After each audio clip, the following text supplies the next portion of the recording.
guys, welcome to your week. I'm just going to get into it because we have limited time with Sophie. Sophie, welcome to your week. How's it going so far? You just got back from the beach? Yeah, so I'm actually at the Jersey Shore this weekend. And yeah, my boyfriend's grandparents have a house here. So we're with mom and pop, and some friends came. So yeah, and we're going out to dinner tonight, but we were at the beach and I got so sunburnt yesterday. Oh And my I was God. like, I know. I'm showing Ryan my sunburn. I'm like very sunburnt, but Wow, good for you. Really I know working it on was the good to tan. get some sun. I at least got some sun, which is what my goal was. So yeah. So we're in Memorial Day weekend, and hopefully you guys are having a great one. It has been a really rough week, and we've talked And about I'm that on the drinking an pod. espresso martini right now. Oh my God. And she's drinking an espresso martini. Folks, why don't you lead with the espresso martini? That would be something that I would lead with. The sunburn is like, it doesn't even, somebody made you an espresso martini, said, I'm about to podcast. Yeah. Let me make you an espresso martini, Sophie. Yeah, my boyfriend did. He's so cute. I like didn't even know he was going to, but I was just thinking, I was like, usually I like to shower and take a nap before dinner when there's a beach day because the sun makes me tired. And I don't really have time to nap today. And he just came down with an espresso martini. He makes a good one. Is it true your boyfriend works on Below Deck? Yeah, he actually works at he by night works at Sir. Yeah. Oh my God. I got to tell you, I was on Shenanigans, Sheena Shea's podcast on Friday. It'll be out this Friday. Oh my God. How did it go? It was insane. I mean, I think it's going to be a great episode, but it's over at like Dear Media. Their studios are like insane over at like the Pacific Design Center, which is just so nice. But like they have a studio, they have cameras, they have all this stuff. Like Brock was there, but then he left. But then it was intense. All I will say is that these guys, there needs to be cameras on them at all times. Like every time you think like you read something, you're like, oh, well, that's crazy. They're not arguing over like wedding invites. They are. They fully, truly are. Like everything you think is fake, it's usually true and even more true than you would think it's true. Wait, did she give the tea about like not getting invited to Stassi's wedding? Because I heard that. Did you hear that Jackson Brittany backed out? I can't see, I'm not allowed, but I will say I have proof that is not exactly the case. That as much as I want to slam Jackson, Brittany, and all that stuff, I saw that is not true. I'm sure that will all come out, but it is hysterical that I guess Stassi sent like a thing to everybody that got disinvited to the wedding because it was originally going to be on Vanderpump Rules, right? And then it wasn't. So she was like, I'm not going to pay for all of these people. So sent out like, I think like a mass email that looked like it was done in Canva or something. And it was like, sorry, we're going to have to cut people, which I would probably do the same damn thing. I understand that. I understand. Jax and Brittany were still on the invite list. And I think there was just a lot of issues, but it wasn't anything like, that's the thing that sucks about like finally start, like when you start to like know the actual truth, it's like it wasn't tax issues. It was, like everybody was like, well, he lost his passport because of his tax issues. And that wasn't the case. So it's like all of these weird things. I did hear that he was in a group chat apparently with Bo, and he didn't realize Bo was in the group chat. And he kept like, yeah, I'm not going to that wedding. I'm going to be golfing that day. That I have no. Bo was in it. And so that was for weeks leading up to it. And then they didn't tell Stassi and Bo until the day they were supposed to leave for Rome. Like, is that part true?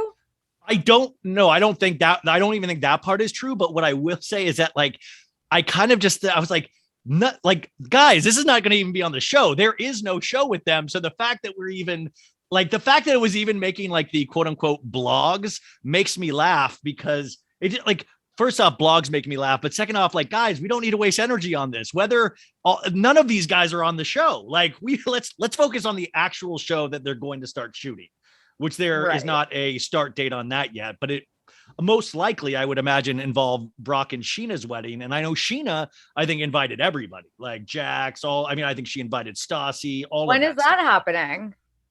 I didn't, you know what? I just was like a fly on the wall and was just kind of like sitting there. And I don't think but on her podcast, there's like this one thing that we talk about. I don't want to ruin it, but you've got to listen just for this one. I don't know. I'll tell you off mic, and I'll tell you guys after it airs. But it was just a really interesting experience because I was really scared going in there because, of course, we talked about Summer Moongate where I revealed her baby's name ahead of time. Yes, and you guys like buried the hatchet. We buried the hatchet. I think we're Good. good now, so that's good. I was like, wow, this is like fancy podcasting. I'm in my room. You're in like your boyfriend's parent. I mean, you're like, this is not fancy, you guys. This is not fancy AF. And you go to somebody's podcast in like a actual studio and stuff. And I was like, wow, this is amazing. Which, by the way, Sophie, if you do come to LA next, Cloud 10, the iHeart division I'm a part of, their studio gets finished this week. So we do have a studio to shoot in and record in. Oh my God. Are you going to start recording there? I will for like big guests and stuff. Yes. Oh, I don't count as a big guest. No, but you'd have to be here. You have to be here in LA to come to the studio. So like if Countess Luann was here, I'd have I wouldn't have to take Countess Luann to my bedroom, you know? I mean, not for the show. Right. Okay. Hey, did you see any summer movies this weekend, Sophie? No, but we started Stranger Things and we're like 3 episodes in. It's actually, and I'm not a Stranger Things simp, and I like didn't think I'd care because the last season aired in 2019. But I'm like so into it. We're only 3 episodes in, but I'm like very into Stranger Things right now. Is it true the kids are like 65 years old in this one? Like, yeah, how old it's are like they at this really point? They're like really old, and some of them are very freaky looking. They've grown into, and I'm talking particularly about Finn Wolfhard. I'm sorry, there's something about him in like the middle of puberty right now, and it's just not. I don't know. One of the storylines is these kids experiencing arthritis for the first time. You're like, ow, my old appendages. It's like, yeah, it's they just waited so long. So I was like, was it really 3 years ago that the last season was out? Yes.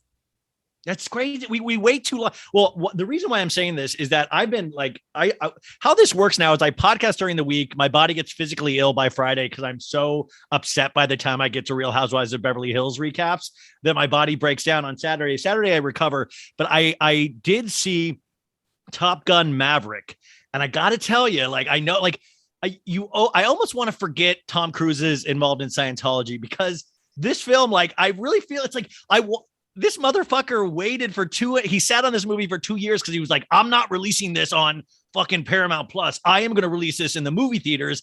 And it's kind of a wild ride. And it's like nostalgic, which like, I'm not even a dude's dude, but I'm telling you, Sophie, your boyfriend is going to love this. Your boyfriend is going to love this.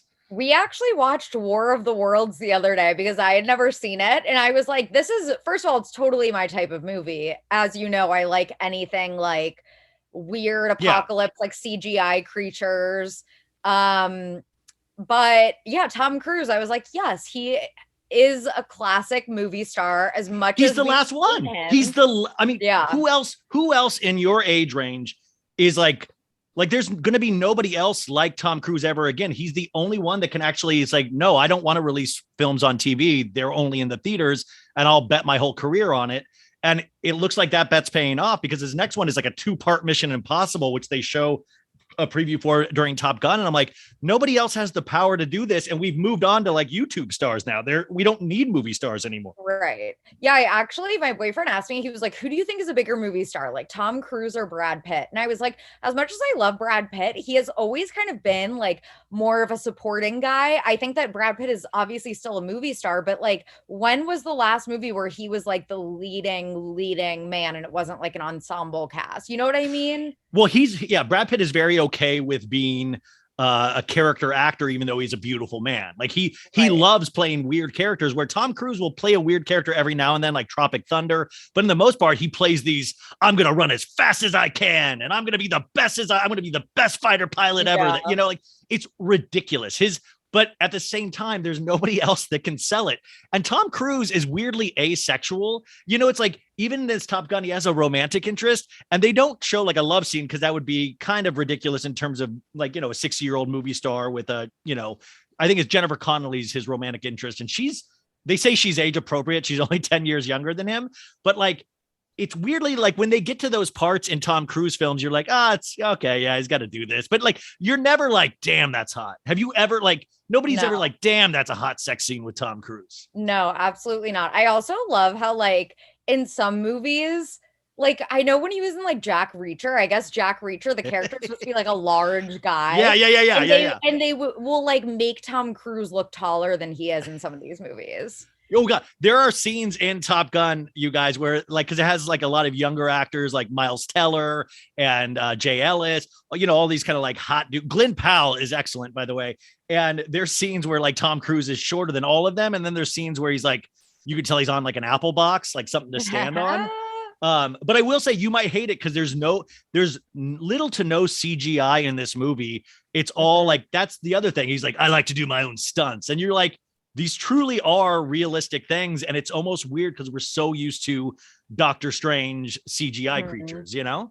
Right. Okay. Maybe I'll check it out. I want your boyfriend's opinion, especially. Not, I mean, I want yours too, but I just want to know if I'm on the right, if this would get me into the guys club by liking this movie. The guys guy club. Yeah. What if your boyfriend's like, nah, this isn't a guy's movie. No wonder he liked it. No, he probably would be very into it. He actually has been talking about Obi-Wan. Dude. Show.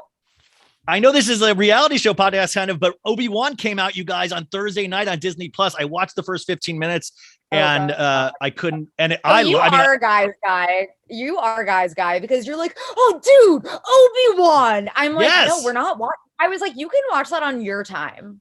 Dude, check this. What do you? Hey, this is Batman's motorcycle. Look at this. Oh my god. Vroom, vroom, vroom. I'm holding up a motorcycle.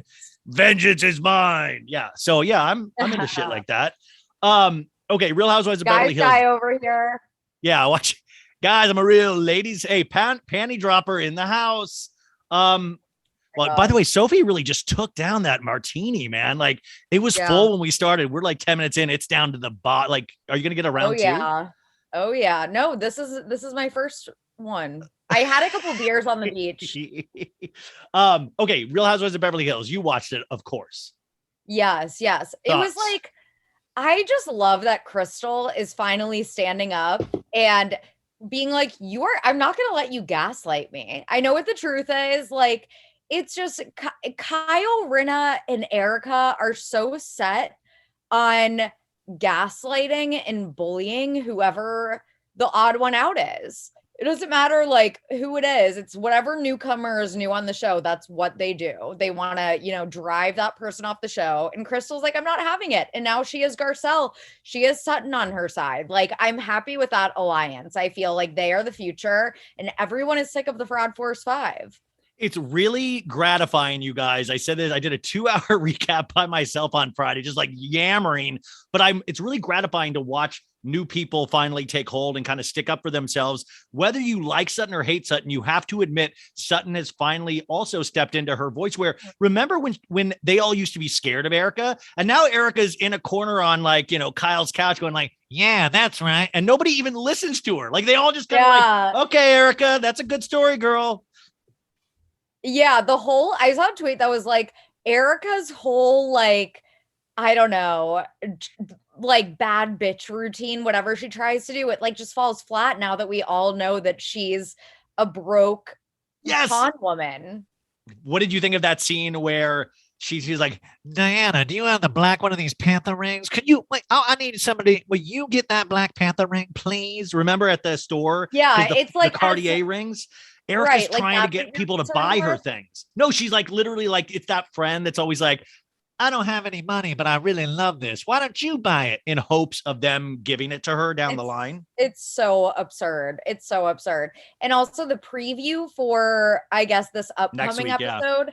Did you see how Erica was like, I can't talk about the victims. I can't talk about them at all. When someone was like, I think it was Garcelle. She was like, but you could at least, say that you are sorry for them and what happened. No.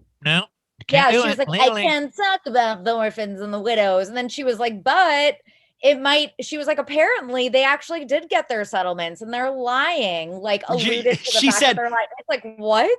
She said that maybe allegedly they might have been paid off to say bad things against Erica. Yeah, and Garcelle goes, Erica, come on, really? And she goes, maybe. And I'm like, yeah, maybe. And I just want to admit right now, I have been paid to slam Erica Jane every week, and it's not a lot of money, but I do it for the joy, really. But it's ridiculous. This is what the kind of bullshit she's spreading. The sad thing is, I think in this country, you know, you say anything, you're going to have 33% believe you right off the bat. So it like, unfortunately, it doesn't help like dumb people because it just confuses the issue. But everything Erica has said this season is weirdly bad in a different way than it was last season. Like now it's just sad bad. It's something. It's something. Even Kyle didn't look like she believed her in that moment. Well, Kyle's worried about her damn dogs trying to eat everything that's not nailed down. I know, that was sick. The dog's like all over the kitchen. Like, please, Kyle, please. Did you? I thought there was going to be one moment where you saw was it Bambi, the dog's name? Like just with Rinna in the mouth, like a dog toy, like you know, just shake it, and Rinna going. We can only dream. We can only dream that would happen. But I got to tell you, I'm truly loving this season. I love it. It's like the right amount of trash, the right amount of hope. Like the Crystal, Sutton, Garcelle trio kind of gives me hope. And I will say, like you said earlier, Crystal, you know what I love is that Crystal doesn't know exactly the right way to say the things that she's feeling, but that's okay. Like she's getting there. Like I know what she was trying to say, and it might not have come out, but it's like she's trying to find her voice. And I think that's what's amazing is that her trying, she gets slammed down immediately by even Dorit. Dorit lost her accent. Dorit was like, "What the fuck are you talking about, Crystal?" Where did Dorit's accent go? Also, it was so rich that Erica was like, when they were talking about Sutton being insensitive, and Erica was like, "Are you kidding? Are you kidding me?" She goes, what did she say? Did she say the gun thing? Like and it was all quiet. I'm like, the amount of bullshit Erica said last season, She's like questioning anybody. Yeah, it's like Erica accusing someone else of being insensitive. Like, please. And then Kyle calling Crystal dramatic. It's like, wait, are you serious right now? Like, there's just no self-awareness between any of them. And I'm so sick of them. Yeah.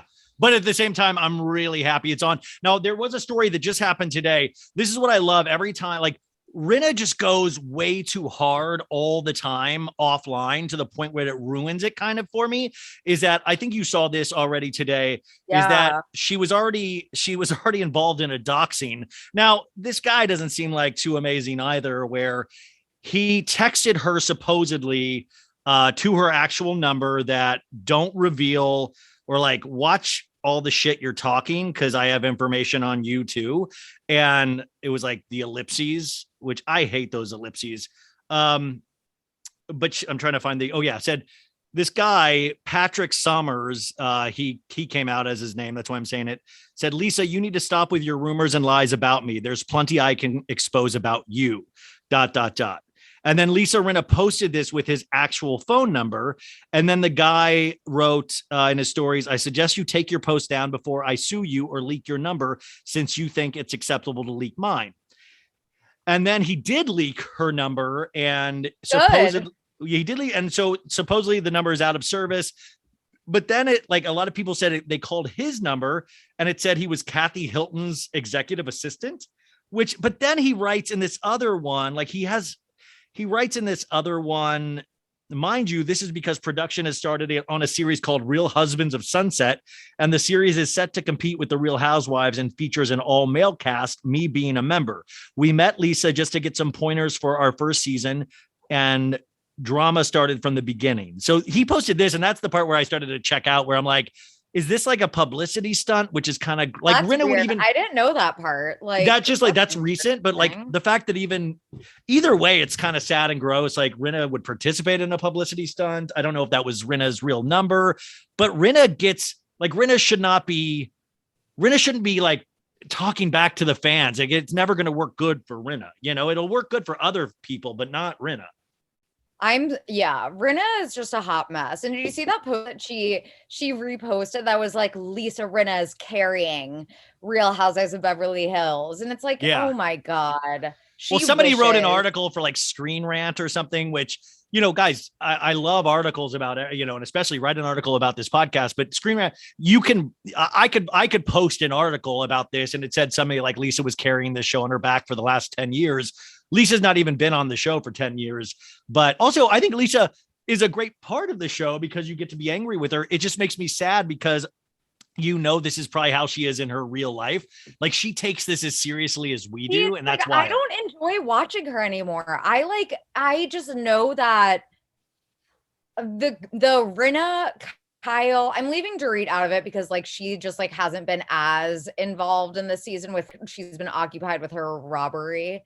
But like Rinna and Erica and Kyle are just like, it's not fun to watch them gang up. They only have a mind of their own. They share a single mind. They don't like challenge each other ever. What I like about Garcelle, Sutton, and Crystal, obviously, is that they challenge each other. They challenge the other women. It's like, I'm just so sick of their like stupid alliance. I'm not into it anymore.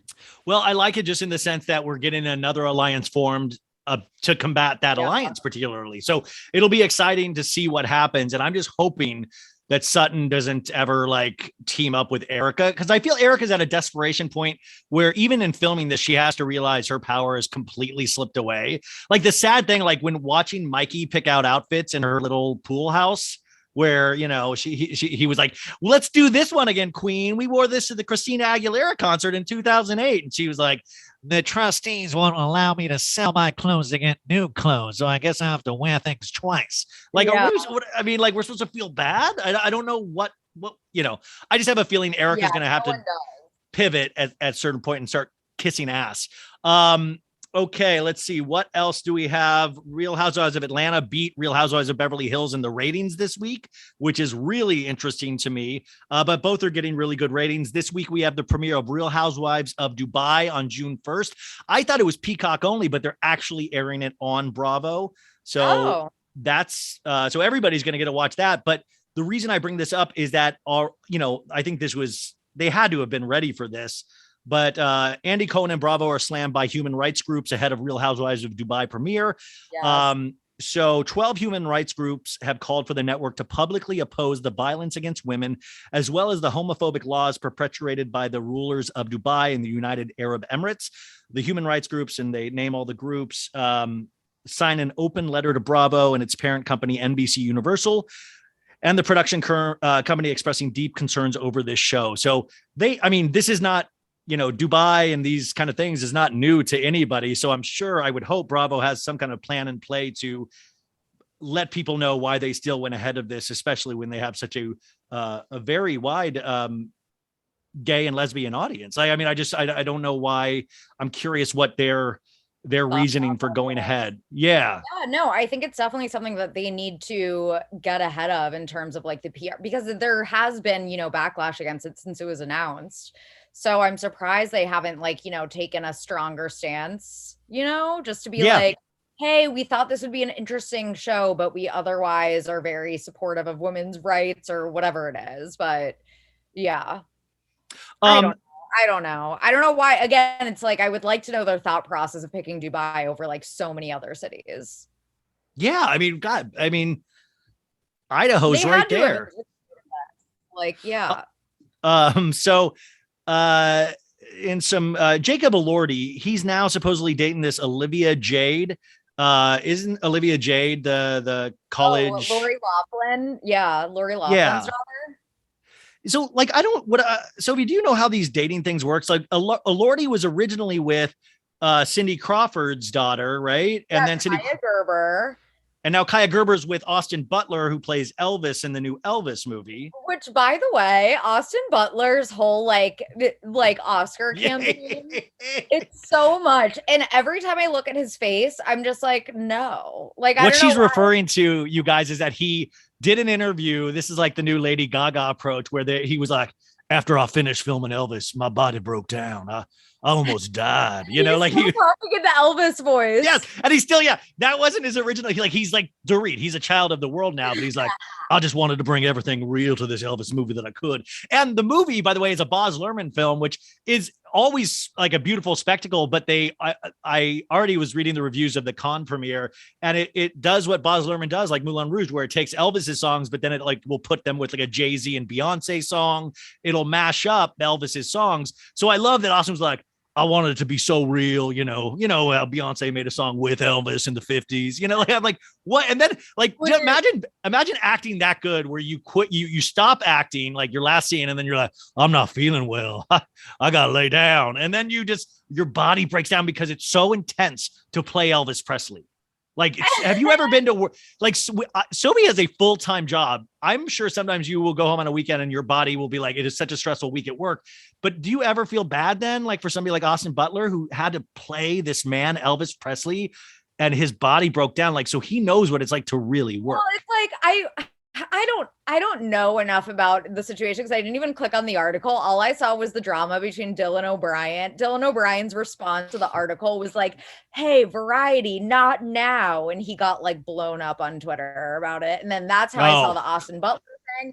But I don't know. It's like these method actors, I can't remember who it was who was like, method acting, like your body goes into shock. Like, can you try just like acting, just regular acting? Well, that was the famous story. Laurence Olivier did a movie with Dustin Hoffman called Marathon Man, and Dustin Hoffman had stayed up for 2 days for this scene where he was tortured by Laurence Olivier, and he came in, he was frazzled, all that stuff, and Laurence Olivier was like, "Why don't you try acting, dear boy?" Because that's.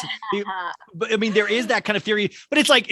Do you think Robert Pattinson went around like going like, oh my God, I had to picture my parents dying so I could play Batman, Like how far do we go with these things? It's fun to listen about. Butler impression sounds like slick stuff. Cool stuff. Oh yeah. Oh, by the way, so Sophie didn't even know that on last Friday's episode, we did a whole Garth Brooks thing. And she texted me this week with the Garth Brooks thing, the Facebook thing of like, guess it's official, you guys. It's me, Crazy Garth. I'm on Facebook again. Garth Brooks would have been why. Guess what, you guys? It's Garth. I just got finished playing Elvis. I'm about to die. Real stuff. Garth wanna. Brooks. Dude, Garth Brooks needs to do an OnlyFans. Hey, guess it's official. Garth's on OnlyFans right now. If you want to see erotic boudoir photography with Garth, I'd love to show you for $9.99 a month. Yeah, you want to see raw stuff? Come on over to Garth's OnlyFans.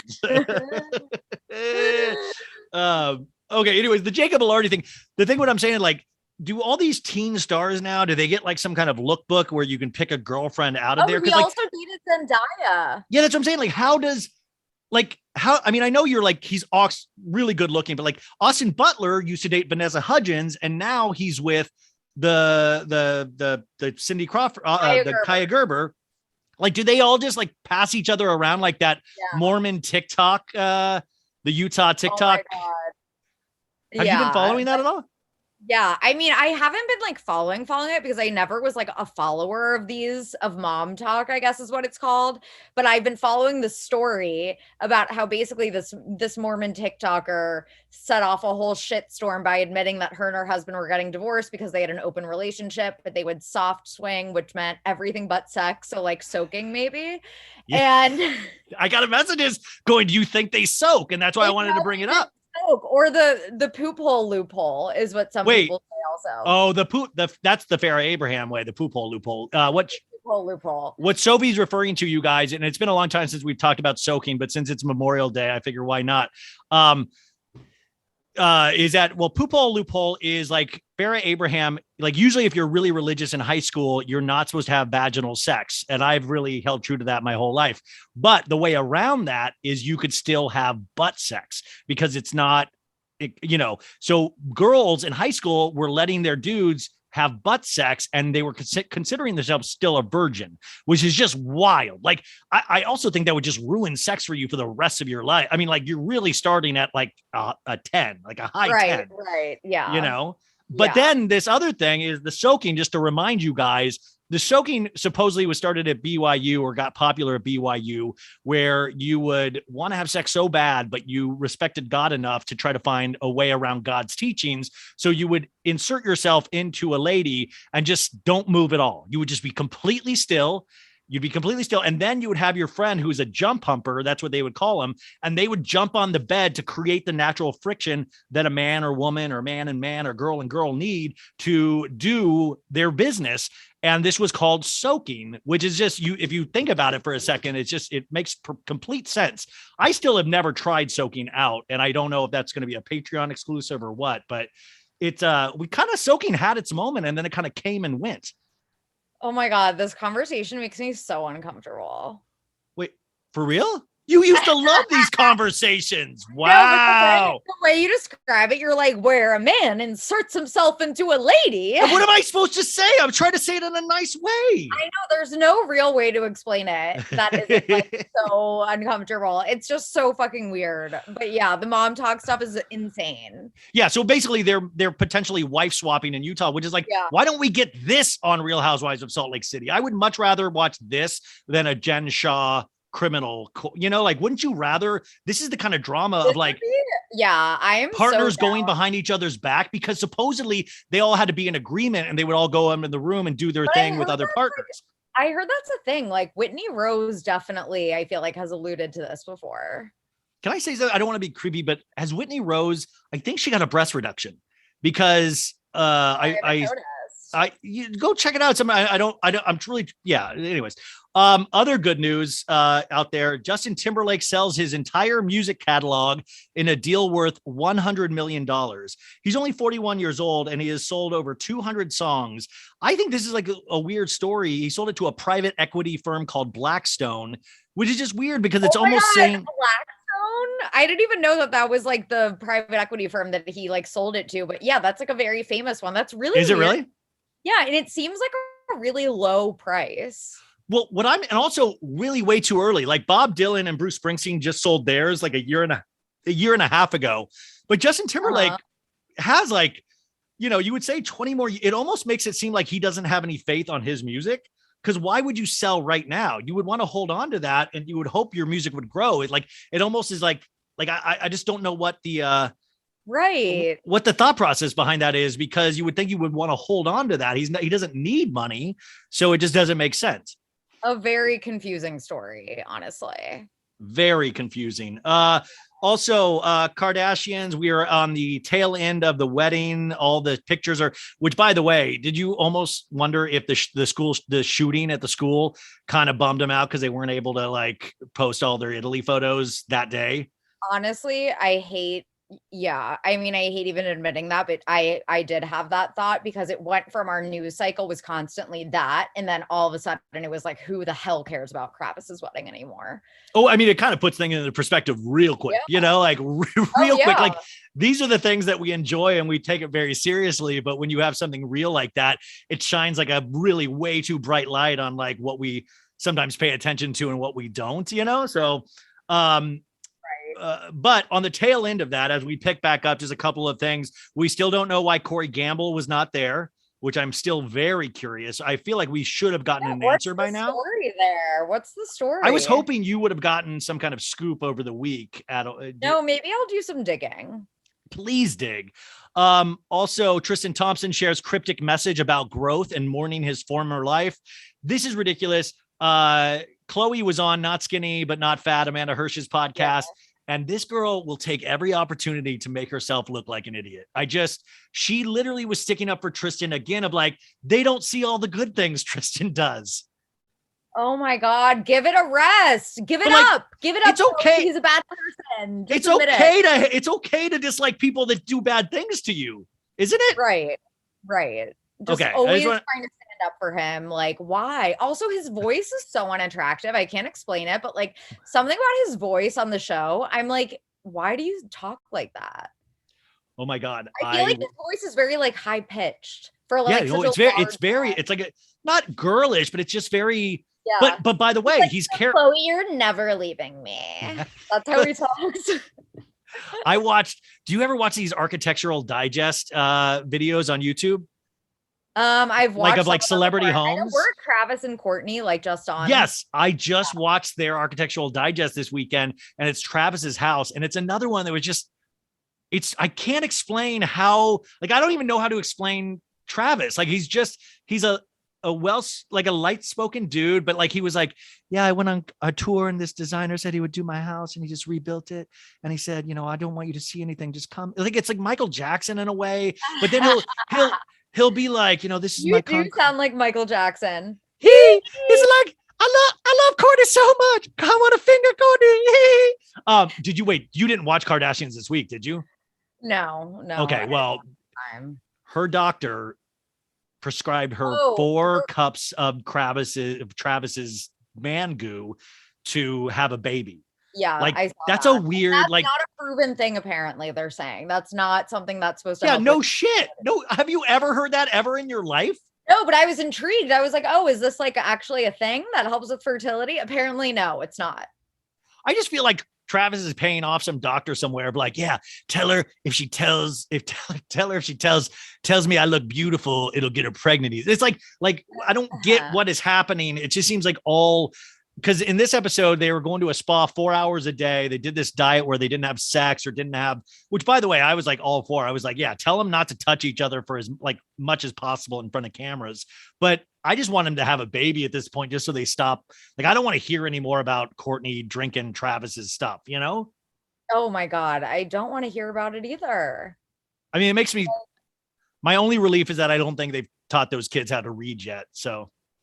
Yeah, like that's the other thing. It's like, oh my God, Alabama though. What about Alabama? Alabama seems like she enjoys the lifestyle, but she's so desensitized to it. She's just always putting on makeup. Like, they come into her room while she's doing like makeup TikToks and just stand behind her and she'll just keep going like it's nothing. And I'm like, this is really, like, they're going to do a documentary about these studies of celebrity kids one day. Like, this is like, what, like, where does Alabama go from here? Does she go to like ASU? Like, does she go to college? What happens?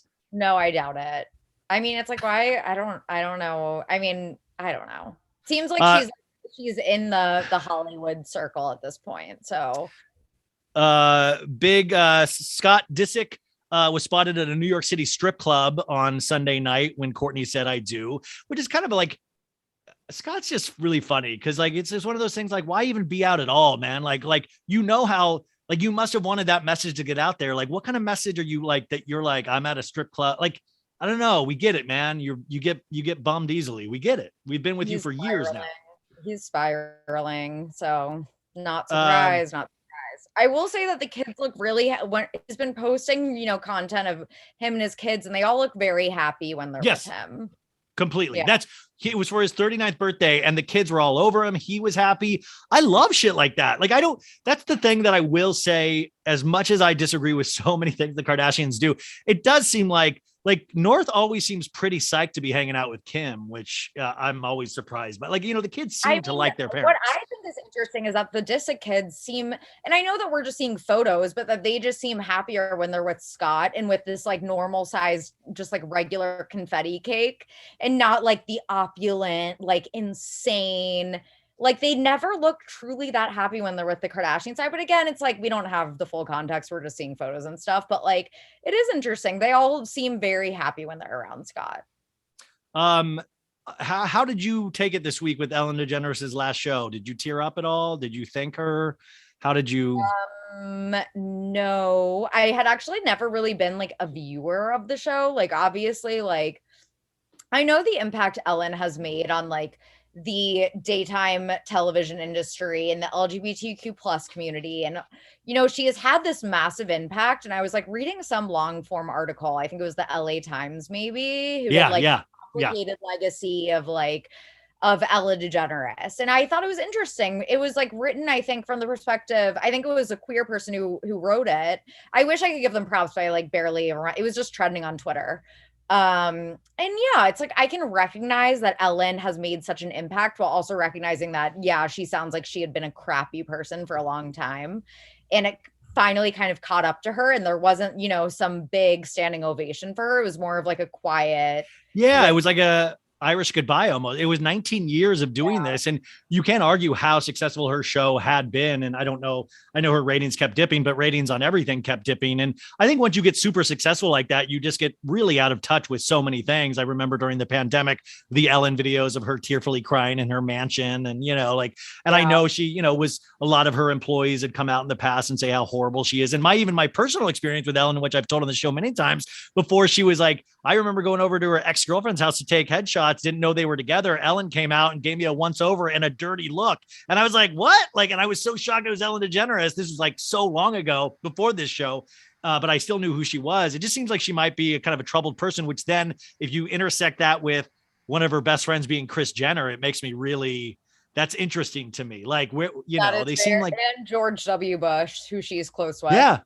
It's very interesting for sure. And just everything you hear about her is that she's actually just the meanest person to not only work with, but or work for, to just interact with in general. And then when a lot of these stories were coming out, her celebrity friends were like, Ellen is amazing. And it's like, yeah, of course she's nice to you, a fellow famous person. Yeah, Jennifer Aniston loves her, you guys. But I mean, they're in the same tax bracket, of course. I was even thinking about it on the smaller scale of think about if people think they know you because of your tweets or your, people think they know me because of this. It's interesting. It's I guess we don't know anybody's experience until they, we walk them out in their shoes. But I think once you get to a certain tax level, you got to be hyper aware, or at least try to be a good person if you're blessed with that. No matter, I'm sure she worked very hard to get there, but it's one of those things that I'm like, I feel like you got to be hyper aware then of how you, I don't know. It's one of those, do you ever think about this really? If you got more successful than you are now and you continue to get successful,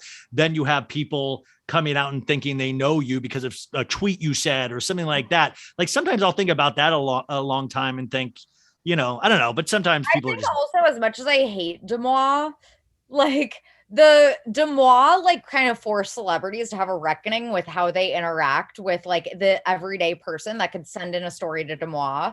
And I really feel like I have noticed celebrities, not that I interact with celebrities that much, but it seems like celebrities really do want to go out of their way to be nicer, to have it's good PR now. And it's really bad PR if you're rude to the everyday waiter who, previously it wouldn't have mattered what this random waiter thought of you, but now any person can send their story into Demois. So I do think that's interesting. I think that celebrities, I'd only heard horrible stories about Kendall Jenner. And now since Demois kind of exposed all of these stories about her being a horrible tipper, a horrible, rude person to work for or work with. And now all of a sudden it's Kendall's always hi, at her, at her 818 events, she's hi. Oh my God. Kendall on the damn show now is a bucket of sunshine. She's hey, it's your girl Kitty. What's going on, you guys? And it's you've never been like this. Oh, that was Kendall's Architectural Digest. That was the thing. All of these fuckers have James Turrell in their houses. And it's almost dude, maybe you're ruining James Turrell's image. It's Kendall's here's my James Turrell. And then, oh my God, I watched Cara Delevingne's. You got to watch Cara Delevingne's Architectural Digest. Scared.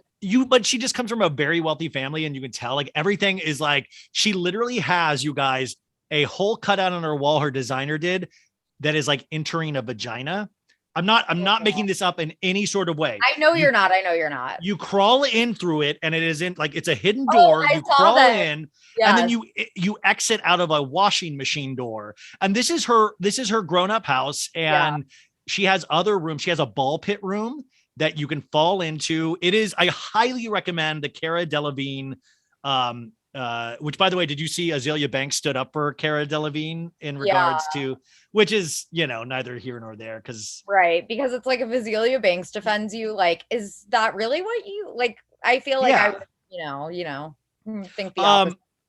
We have a couple more minutes left. So who's coming up on your show this week? What have you been thinking about? Also wanted to get are you going to be, because Tuesday we'll probably get the Johnny Depp Amber Heard verdict. Are you going to be covering this at all, or even making a blog spot or your the Substack about it? Because we'll be writing something about it, but we're taking a little podcast break for a few weeks in June because Bob. What's that like?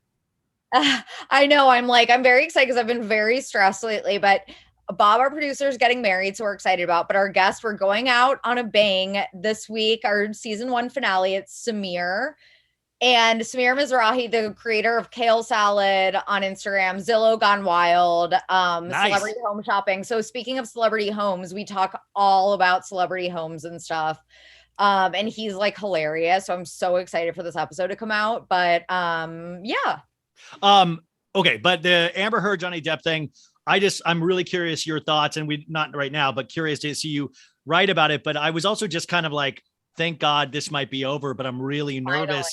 Finally. I mean, either way, it's just like, I feel it's like losing across the board, no matter what happens, but it really is scary. Like I dug a little bit on Twitter and YouTube and saw how many, like Emily D. Baker got like, I mean, she blew up on you. She was already amazing, but blew up just because of this trial, even more so where the LA Times did an article on her.